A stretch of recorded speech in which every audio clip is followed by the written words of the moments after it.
नमस्कार दोस्तों, स्वागत है आपका संवाद न्यूज इंटरनेशनल पर और मैं वर्तमान। और आज आपका ये वर्तमान आपसे कुछ कहना चाहता है,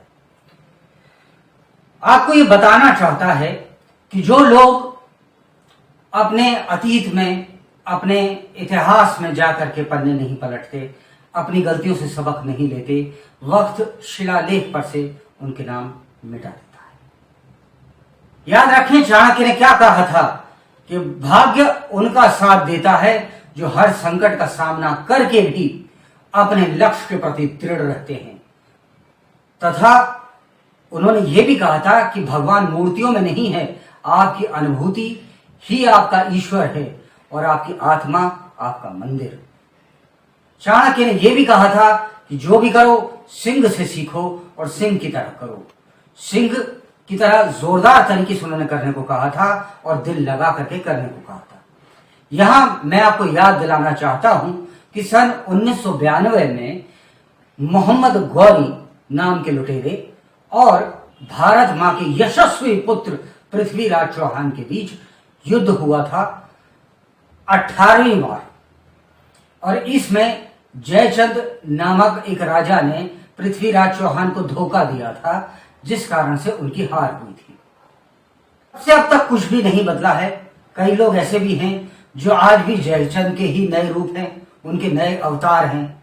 उन्हें बाबर, अकबर, औरंगजेब, तैमूर जैसे आक्रांता ही पसंद हैं तथा उनको महान बताने की होड़ में हमेशा लगे रहते हैं। उनका महिमा मंडन करना जैसे उनकी पहली प्राथमिकता हो, प्रतिस्पर्धा हो मानो कोई। गहराई को समझेगा, ये लोग मूर्ख नहीं हैं, अपितु स्वार्थी हैं और लालच में अपना ईमान कहीं गिरवी रखा है। इन्हें तो तब भी भारत में डर लगता था, तो शायद ईमान इटली में गिरवी रख दिया। पाकिस्तान की तारीफ में कसीदे पढ़ने वालों के लिए गौर करने वाली बात यह है कि इन्होंने तलवार के दम पे शलवार पहनी थी, कम से कम ज्यादातर लोगों ने। तो इन्हें तब भी भारत में डर लगता था।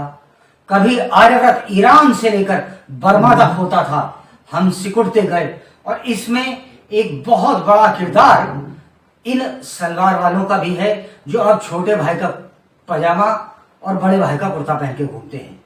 उन्हें अब भी भारत में डर लगता है। धर्मनिरपेक्षतावादियों, ढफली वालों, मोमबत्ती गिरोह, इतिहास के नाम पर अपनी राजनीति चमकाने वाले चांद इतिहासकारों, और जरा मुझे गौर करके ये बात बताओ कि आप हमेशा सिर्फ अपने अधिकारों की मांग ही क्यों करते हो, या अधिकारों की बात ही क्यों करते हो? क्या अधिकार के साथ साथ आपके कुछ कर्तव्य आपके देश के प्रति हैं या नहीं हैं? ये पंजा जैसे सिर्फ एक ही मजहब को देखता है। सेकुलरिज्म का गाना गाने वाला ढोंगीवाल वह इस प्रकार की पूरी जमात है जो कश्मीर के मुद्दे पर मौन थी। और मैं बिला शक कहता हूं, ये सेकुलरवादी कश्मीरी पंडितों के मुद्दे पर आगे भी मौन ही रहेंगे, क्योंकि राजनीति वोटों की है। अब मैं यहां पे जानना चाहता हूं, जब कश्मीर से निकाले गए तो दिल्ली आए, अगर दिल्ली से निकाले जाओगे तो कहां जाओगे? देखिए, कश्मीरियों को आज भी अपने ही देश में विस्थापितों का जीवन व्यतीत करना पड़ रहा है। यही हाल कमोवेश बंगाल का भी है। आपने विक्रम और बेताल की कहानी तो सुनी होगी। उसमें बेताल तब बोलता है जब राजा मौन हो जाता है, अर्थात जब राजा नहीं बोलेगा तो बेताल बोलेगा। और मुझे एक बात याद आई जो मेरे जानकार सिंह साहब हैं, उनका कहना है।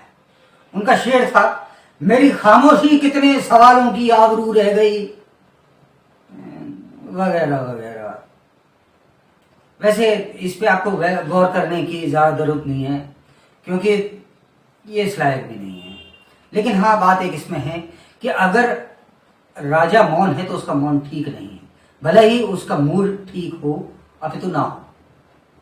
स्वजनों, आप महावीरों की संतानें हैं, जो न जजिया से डरा, न औरंगजेब से, न न आपके पूर्वज को पैसे का मोह था, न विलासता की अभिलाषा।